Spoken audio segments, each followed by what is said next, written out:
औरत जब किसी पर फिदा हो जाए या लड़की जब किसी पर फिदा हो जाए तो समझ लो कि बिजली का करंट से चिपक कर तो कोई आदमी छूट सकता है, लेकिन औरत जब किसी पर, लड़की किसी पर फिदा हो जाए तो इस चुंबक से निकलना और छूट पाना बहुत मुश्किल है।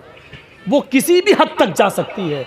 इसलिए कोशिश करो आप कि दूर ही रखा जाए, और जब वो मीठी मीठी बातें करे तो आप उससे सख्ती से बातें करें, उसके दिल में अपनी जगह बनाने की कोशिश ना करें, क्योंकि अगर उसके दिल में जगह बन गई तो बिजली के करंट से तो बच सकते हो, लेकिन औरत के करंट से नहीं। मशवरा दे रहा हूं आपको, हंसिएगा नहीं। वो तो मुझे मालूम है कि यहां से जाने के बाद फिर वही मोबाइल मुंह में लगा के करोगे, आई लव यू डार्लिंग कैसी हो, वो तो करोगे, वो हमें मालूम है। ये हंसने की बात नहीं, मैं जानता हूं ये करना है तुम्हें। जमाना आज, हमारा मुआशरा आज इस बुराई में मुलव्वस हो चुका है, और हम समझ रहे हैं कि हम लड़की को चूम रहे हैं। अबे उल्लू के पट्टे, लड़की को नहीं, तू 50 ग्राम के डब्बे को चूम रहा है, प्लास्टिक को चूम रहा है, तू लड़की को नहीं चूम रहा है। ये तेरे दिमाग में शैतान ने जो खोपड़ी में भर दिया लड़की, अब वो भी कर रही है, वो भी कर रही है उधर से, लेकिन वो भी पागल है। और प्यार नाम है, जुनून नाम है, इसी का नाम तो जुनून है, पागलपन है। डब्बे को चूमने वाला भी समझ रहा है मैं लड़की को चूम रहा हूं। हजरत उस्मान गनी रज़ियल्लाहु ताला अन्हु इस हदीस के रावी हैं, और ये हदीस सुनन नसई के सफ़हात पर मिलेगी। ये हदीस आपको सुनन नसई के सफ़हात पर मिलेगी। नबी अकरम सल्लल्लाहु अलैहि वसल्लम के दामाद ज़ुन्नूरैन हजरत रुक़ैया और उम्मे कुलसूम के शौहर हजरत उस्मान गनी हदीस के रावी हैं। फरमाते हैं कि एक बहुत बड़ा आबिद था, एक बहुत बड़ा इबादत गुजार था, बहुत नेक आदमी, और उस नेक आदमी के ऊपर उसके इलाके की एक औरत फिदा हो गई। औरत जब किसी पर फिदा हो जाए या लड़की जब किसी पर फिदा हो जाए तो समझ लो कि बिजली का करंट से चिपक कर तो कोई आदमी छूट सकता है, लेकिन औरत जब किसी पर, लड़की किसी पर फिदा हो जाए तो इस चुंबक से निकलना और छूट पाना बहुत मुश्किल है। वो किसी भी हद तक जा सकती है। इसलिए कोशिश करो आप कि दूर ही रखा जाए, और जब वो मीठी मीठी बातें करे तो आप उससे सख्ती से बातें करें, उसके दिल में अपनी जगह बनाने की कोशिश ना करें, क्योंकि अगर उसके दिल में जगह बन गई तो बिजली के करंट से तो बच सकते हो, लेकिन औरत के करंट से नहीं। मशवरा दे रहा हूं आपको, हंसिएगा नहीं। वो तो मुझे मालूम है कि यहां से जाने के बाद फिर वही मोबाइल मुंह में लगा के करोगे, आई लव यू डार्लिंग कैसी हो, वो तो करोगे, वो हमें मालूम है। ये हंसने की बात नहीं, मैं जानता हूं ये करना है तुम्हें। जमाना आज, हमारा मुआशरा आज इस बुराई में मुलव्वस हो चुका है, और हम समझ रहे हैं कि हम लड़की को चूम रहे हैं। अबे उल्लू के पट्टे, लड़की को नहीं, तू 50 ग्राम के डब्बे को चूम रहा है, प्लास्टिक को चूम रहा है, तू लड़की को नहीं चूम रहा है। ये तेरे दिमाग में शैतान ने जो खोपड़ी में भर दिया लड़की, अब वो भी कर रही है, वो भी कर रही है उधर से, लेकिन वो भी पागल है। और प्यार नाम है, जुनून नाम है, इसी का नाम तो जुनून है, पागलपन है। डब्बे को चूमने वाला भी समझ रहा है मैं लड़की को चूम रहा हूं, वो तो तुम्हें करना है। ये उस्मान गनी बहुत बड़ा आबिद, नेक, परहेजगार, बुजुर्ग। बुजुर्ग का मतलब ये नहीं बुढ़ा, बुजुर्ग का मतलब इल्म में, अमल में बुजुर्ग, नेक आदमी, और उसके इलाके की एक औरत इसके ऊपर फिदा हो गई। उस औरत ने अपनी लौंडी के जरिए उस आदमी को बुलवाया, इबादत गुजार को बुलवाया, और कहा कि तुम्हें मेरी मालिकन, हमारी जो मालिका है वो तुम्हें बुला रही है, एक मामले में तुम्हारी गवाही चाहिए। जिस मामले की मैं गवाही चाहती है उसमें तुम गवाह थे, तुम वहां मौजूद थे। कोई मामला रहा होगा, उसकी गवाही चाहिए। ये बेचारा नेक आदमी था, इसने सोचा अगर मेरी गवाही से अगर किसी की जान बच जाए या मेरी गवाही से कोई मामला हल हो जाए तो इसमें बुराई क्या है, जबकि मैं अगर गवाह रहा हूँगा तो सच्ची गवाही दूंगा। ये सोच कर ये चल दिया, ये सोच कर चल दिया। जैसी उस औरत का घर आया, लौंडी ने दरवाज़ा खोला, ये दरवाजे में घुस गया। इस लौंडी ने कहा मैं बाहर जा रही हूँ। इसके बाद एक दरवाज़ा और आएगा, उस दरवाजे को भी खोल देना, अंदर से वो दरवाज़ा खुला है। फिर उसके बाद एक और दरवाज़ा आएगा, उस दरवाजे को भी खोल देना। 3 दरवाज़ों को खोलने के बाद चौथे दरवाजे को खोलोगे तो उस कमरे में हमारी मालिकन तुम्हें मिलेगी। ये साहब धड़ल्ले से चले जा रहे हैं। अल्लाह मेरी गवाही से अगर कोई मामला बन जाए तो इससे अच्छी नेकी क्या हो सकती है। पहला दरवाज़ा एंट्री की, दूसरे दरवाजे में एंट्री की, तीसरे कमरे में एंट्री की और चौथे कमरे में हुस्न जमाल की मलिका बैठी हुई है, निहायत खूबसूरत औरत बैठी हुई है। क्या बात। ये हजरत वहां पहुंचते हैं, क्या देखते हैं कि उस औरत के पास एक खूबसूरत बच्चा भी है। खूबसूरत एक बच्चा, छोटा सा बच्चा है, और एक तरफ प्याला रखा हुआ है और उस प्याले के अंदर शराब रखी हुई है।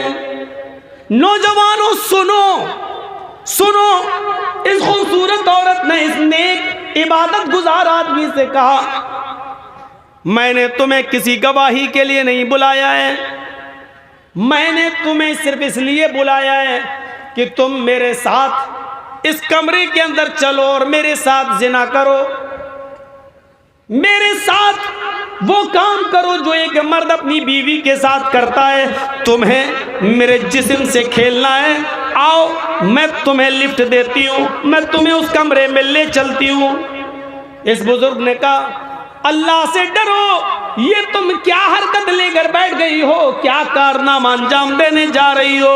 उस औरत ने कहा आए बुजुर्ग, आए मोहतरम, आए इबादत गुजार, तुम यहाँ से जा नहीं सकते हो, अब तुम्हारे निकलने का कोई रास्ता नहीं है। मैं चीखूंगी, चिल्लाऊंगी, तुम्हारी इबादत का भंडा फूट जाएगा, लोग ये समझेंगे कि दुनिया वालों की नज़र में बड़ा इबादत गुजार बनता था। और हाल ये है कि अकेले 3 कमरे क्रॉस करके चौथे कमरे तक भी पहुंच गया है। तुम्हारी इज्जत दांव पे लगी हुई है। इंसान की एक बार इज्जत चली जाए तो वो मरना पसंद कर लेता है, जलील होकर रहना पसंद नहीं करता। सुनो, या तो मेरे साथ जिना करो, और अगर जिना नहीं कर सकते हो तो दूसरा काम ये कि ये छोटा बच्चा है, ये चाकू मैं तुम्हें देती हूँ, इस छुरी से इस बच्चे को कत्ल कर दो। इस बच्चे ने मेरा क्या बिगाड़ा। का ये भी नहीं कर सकते तो फिर ये शराब का प्याला रखा हुआ है, ये शराब का प्याला तुम्हें पीना पड़ेगा, ये शराब का जाम तुम्हें पीना पड़ेगा। नौजवानों अब सुनो, आए शराब के रसिया और दिलदादा लोगों, अब सुनो, शराब को अपने होठों पर लगाने वाले जवानों, अब सुनो। उस आदमी ने सोचा अय अल्लाह, बचने का कोई रास्ता नहीं है, जिना बड़ा गुनाह है, ये करने के लिए मेरा दिल लामादा नहीं है। जिना से बड़ा गुनाह कत्ल है, कत्ल भी मैं इस बच्चे का कर नहीं सकता।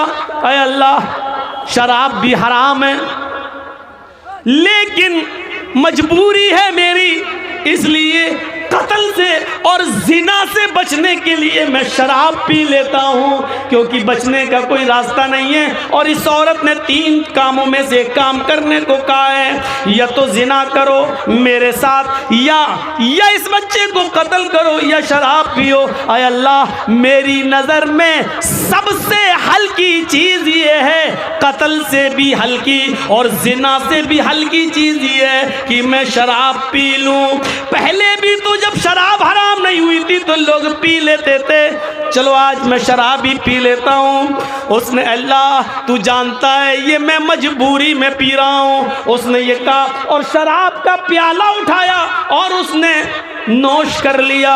जैसी उसने शराब पी उस शराब के अंदर एक और नशे की अशिया मिली हुई थी। उसने शराब पी, शराब पीते ही गुनूद की तारी हो गई, जुनून उसके ऊपर तारी हो गया। उस शराब के नशे ने इसकी अकल जायल कर दी। उस औरत ने इसको छुरी दी और कहा, अब तुम्हें चिंता किस चीज की है, इस बच्चे को भी कत्ल कर दो। अकल काम नहीं कर रही है, शराब पी चुका है। शराबी आदमी तो अपनी माँ, अपनी बहन के सामने गंदी गंदी गालियां देता है। जब शराब पीकर घर में घुसता है तो बीवी को बीवी नहीं, माँ को माँ नहीं, बहन को बहन नहीं, बेटी को बेटी नहीं समझता। अभी इस बच्चे को बच्चा नहीं समझता है, छुरी उठाता है और उसने उस छुरी से उस बच्चे को भी काट दिया, उस बच्चे की गर्दन भी अलग कर दी, उसका भी कत्ल कर दिया। शराब के नशे में चूर था। उस औरत ने परफ्यूम लगा रखी थी। इस औरत ने फौरन इस आदमी को अपनी तरफ खींचा और अपने कपड़े उतार कर शराबी के भी कपड़े उतार दिए और शराब के नशे में इस आदमी ने उस औरत के साथ जिना भी कर लिया। मेरे प्यारे साथियों, इसके बाद क्या हुआ वो मेरी मौजू का हिस्सा नहीं है, बस ये बताना मेरा जरूरी था कि उसने शराब को हल्के में ले लिया और शराब पी ली, लेकिन अभी तक वो एक गुनाह नहीं करना चाहता था। लेकिन शराब के नशे में जब आया तो वो जिना भी कर लिया, शराब के नशे में जब आया तो उसने कत्ल भी कर दिया, शराब का और शराब भी पी ली, यानी एक गुनाह उससे करवाया जा रहा था लेकिन वो नहीं किया। लेकिन जब शराब पी लिया तो वो तीनों के तीनों गुनाह कर बैठा।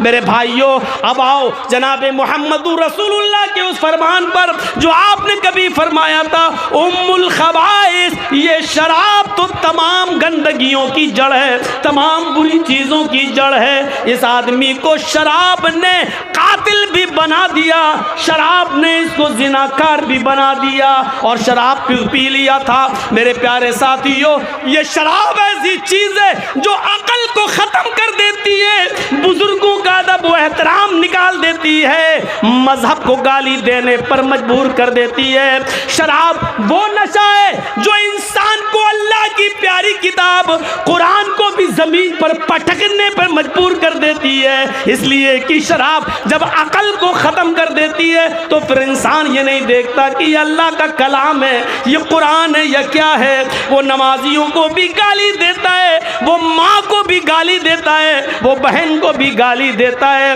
वो बेटी को भी गाली देता है। इसी किस्म का एक वाकया एक सहाबी के साथ पेश आया। हुर्मत शराब से पहले उन्होंने भी शराब पी रखी थी। जब शराब का नशा चढ़ा तो वो शराब के नशे में अपनी बीवी और बेटी में फर्क नहीं कर सके और अपनी बेटी को बीवी समझकर पकड़ लिया। फिर वो अंदर कमरे में ले जाने लगे। बेटी चीखी, अम्मी मुझे बचाओ। माँ ने बेटी की चीखती हुई आवाज सुनी, दौड़ती हुई आई। क्या देखती है कि मेरा हस्बैंड, मेरा शौहर मेरी बेटी को खींच कर कमरे में ले जा रहा है। वो गुस्से में आती है, अपनी बेटी का हाथ अपने शौहर के हाथ से छुड़ाती है, शौहर को धक्का देती है, कमरे में बंद कर देती है और अपनी बेटी को अपने शौहर के नाजायज हमले से बचाती है। काफी देर के बाद जब नशा उतरा तो सहाबी ने अपनी बीवी को खूब मारा। जब मार मार के थक गया तो बीवी बोली, अगर मार मार कर थक गए और अगर थके ना हो और कुछ और हसरत बाकी रह गई हो तो मैं 2 लकड़ी और ले आती हूँ, लीजिए और पीट पीट कर मुझे मार डालो। कहने लगा शौहर, मेरी बीवी तुम जानती हो कि मैं तुमसे कितना प्यार करता हूँ, लेकिन इसके बावजूद तुमने मुझे कमरे में बंद कर दिया। बीवी रोती हुई कहती है, प्यार की नौटंकी आज मत करो, तुमने आज शराब पी रखी थी। शौहर कहता है, बीवी शराब तो मैं रोजाना पीता हूँ। कहा हाँ जानती हूँ, लेकिन एक लिमिट में, एक दायरे में पीते थे, लेकिन आज तुमने कुछ ज्यादा पी रखी थी। अरे कभी कम कभी ज्यादा, ये तो हो ही जाता है। आज ज्यादा पी ली तो किया। बीवी कहती नहीं, आज कुछ ज्यादा ही पी ली, इतनी पी ली कि बीवी और बेटी में फर्क नहीं कर सके। मेरे शौहर अब अपनी बेटी के मासूम चेहरे की तरफ देखूं, उसकी चीख, उसकी पुकार अगर मेरे कानों तक न जाती तो आप उसकी इज्जत से खेल चुके होते, आप उसकी इज्जत से खिलवाड़ कर चुके होते, अपने हाथों से अपनी बेटी की इज्जत लूट चुके होते। क्या कह रही हो मेरी बीवी? हाँ, नजरें आसमान पर गई। अय अल्लाह, ये दिन सुनने से पहले तूने मुझे उठा क्यों न लिया? ये दिन, ये जुमला सुनने से पहले ये जमीन क्यों नहीं फट गई? मैं इस जमीन के अंदर क्यों नहीं समा गया? अय अल्लाह, अब कौन सा चेहरा लेकर मैं अपनी बेटी के सामने जाऊं? कौन सी शक्ल लेकर मैं अपनी बेटी के सामने आऊं? अय अल्लाह, काश ये जमीन फट जाती, मैं इस जमीन के अंदर चला जाता, लेकिन आज मैं वो कसम खाता हूं और आज मैं इकरार करता हूं, आय अल्लाह तू गवाह रहना, आय अल्लाह तू गवाह रहना, आय अल्लाह तू गवाह रहना, आय मेरी बीवी, मेरी गवाही पर तू भी गवाह रहना। आय अल्लाह, आज के बाद कसम खाता हूं मैं तेरे इज्जत व जलाल की, तेरी किबरियाई की, आज के बाद मैं शराब को हाथ नहीं लगाऊंगा, कभी जिंदगी में शराब नहीं पीऊंगा। जब हराम नहीं हुई तो एक नुकसान देखा, बेटी का हाथ पकड़ा, अकल खत्म हो गई, बीवी, बेटी को बीवी समझ लिया। एक मर्तबा ऐसा हुआ और शराब अभी हराम नहीं हुई, लेकिन फिर भी उस सहाबी ने हमेशा जिंदगी भर शराब को छोड़ने की कसम खा ली और अल्लाह की कसम खा के कहा कि मैं आज के बाद शराब को हाथ नहीं लगाऊंगा। नौजवानों, जब शराब हराम नहीं हुई तो लोग कसम खा लिया करते थे कि अब शराब को हाथ नहीं लगाऊंगा। आज तुम कैसे पी लेते हो? तुम्हारे ज़मीर कैसे गवारा कर लेते हैं? तुम्हारा दिल कैसे तस्लीम कर लेता है? तुम्हारा दिल इसको कैसे कबूल कर लेता है? तुम्हारी ज़बान शराब के कतरे को कैसे उसका जायका चख लेती है? तुम्हें नामूसे रिसालत का ज़रा भी ख्याल नहीं आता। शराब पीते वक्त तुम्हें इन्नमल खमरू वल मैसिरु वाली आयत याद नहीं आती है। शराब पीते वक्त तुम्हें सहाबी का वाकया याद नहीं आता है। शराब पीते वक्त तुम्हें हुर्मत शराब की आयतें तुम्हारे जहन से कैसे निकल जाती हैं। नबी अकरम का फरमान, आपकी इज्जत और आबरू का लिहाज कैसे तुम्हारे दिलो दिमाग से निकल जाता है, समझ में नहीं आता। अपने आप को मुसलमान कहने वाले नौजवानों, कैसे शराब का कटोरा, प्याला, बोतल तुम्हारे हाथों में आ जाती है और तुम उसको पी जाते हो, जबकि ये शैतान की गलाजत है, अपनी और दूसरों की गंदगी से बढ़कर गंदगी है, उसकी से ज़्यादा गंदी है और नापाक है, और फिर तुम इसको पी लेते हो। कैसे तुम्हारे होंठ इसको अपने होंठों से चिपका लेते हैं और इसका जायका चख लेते हैं। तुम्हारी इज्जत व आबरू कैसे इस बात को गवारा कर लेते हैं। पूरी तकरीर शराब, कहीं नहीं हटे हैं आज हम। शराबी को चढ़ा दो, फिर देखो। एक बार नाच गाना हो रहा था, बुखारी के अंदर ये वाक़या मौजूद है। हज़रत हमज़ा शराब के नशे में बैठे और गाने वाली का गाना सुन रहे हैं। हराम नहीं हुई थी ना। हाँ, कैसे नाच रही है, गा रही है। कमर मटकाने वाले उस वक्त भी थे, आज भी हैं।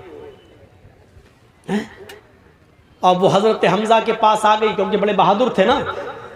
आकर कहती है, हज़रत अली की ऊँटनी वहीं घूम रही थी, बड़ी खूबसूरत ऊँटनी थी हज़रत अली की। अब वो चाहती थी कि इस ऊँटनी की कलेजी हमें मिल जाए, तो हज़रत हमज़ा को उकसा देती है, अला या हमज़ा लिशुर्फिन नवा, अय हमज़ा, तू तो मोटी ऊँटनियों के लिए पैदा हुआ है, तेरे लिए इस ऊँटनी का पेट फाड़ कर उसकी कलेजी निकाल कर मुझे देने में क्या लगता है तुझे।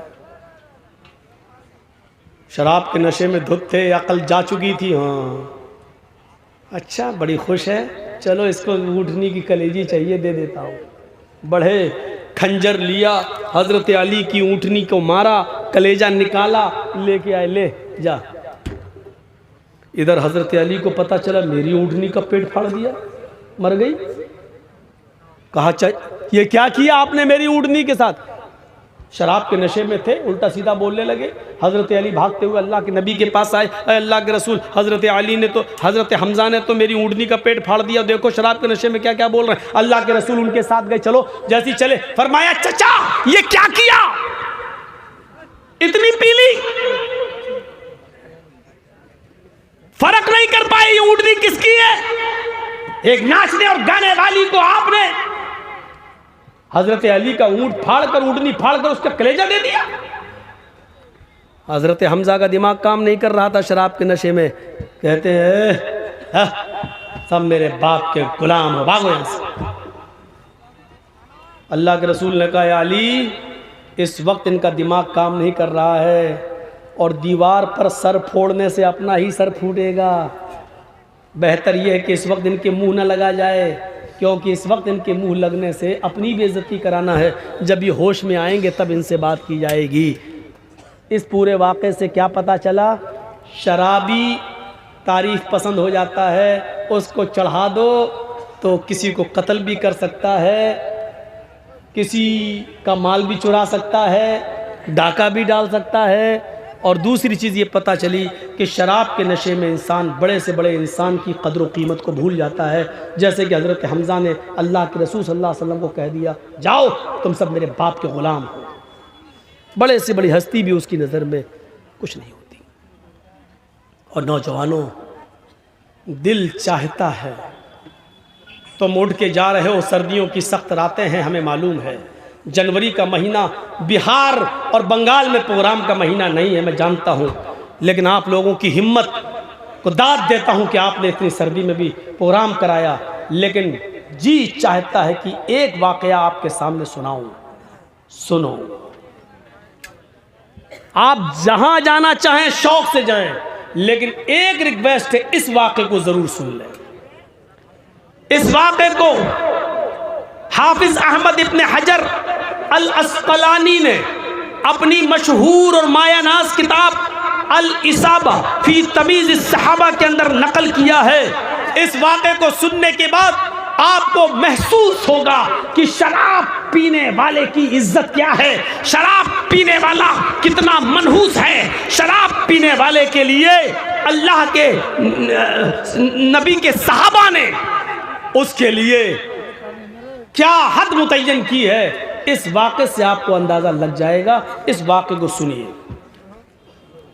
अल्लाह के नबी ने जब शराब की हुर्मत का ऐलान कर दिया, उसके बाद आप 4-5 साल मदीने में रहे, शराब हराम हो गई। 4-5 साल मदीने में रहे, अल्लाह के नबी इस दुनिया से चल बसे। अब सुनिए, अल्लाह के नबी के इंतकाल के बाद कौन खलीफा बना? अबू बकर सिद्दीक। हज़रत अबू बकर सिद्दीक भी 2 साल खलीफा रहे और उनका भी इंतकाल हो गया। अब खलीफा कौन बना? हज़रत उमर फ़ारूक। हज़रत उमर फ़ारूक भी अपनी ज़िंदगी के 4 साल गुजार चुके, 10 साल खलीफा रहे, 4-5 साल का ज़माना इनका भी गुजर गया। अब समझ लो, जो लोग अल्लाह के नबी के ज़माने में ज़िंदा थे, हज़रत उमर फ़ारूक के ज़माने तक वो कितने बूढ़े हो चुके होंगे। इसमें एक बूढ़ा सहाबी और उसका नाम है कुदामा इब्न मज़ून। यहीं बैठ के इतनी जुरत, सुनिए, एक बूढ़ा सहाबी। नौजवानों, तुम्हारी इबरत के लिए ये वाकया, एक बूढ़ा सहाबी, उम्र कोई 75-80 साल के करीब, 50 बीमारी में मुलव्वस हो चुके हैं, अपने बेटों से कहते हैं कि मुझे उठाओ। उनका बेटा सहारा देता, तब वो मस्जिद में नमाज पढ़ने आते। उनका बेटा जब उनको लाठी पकड़ के लाता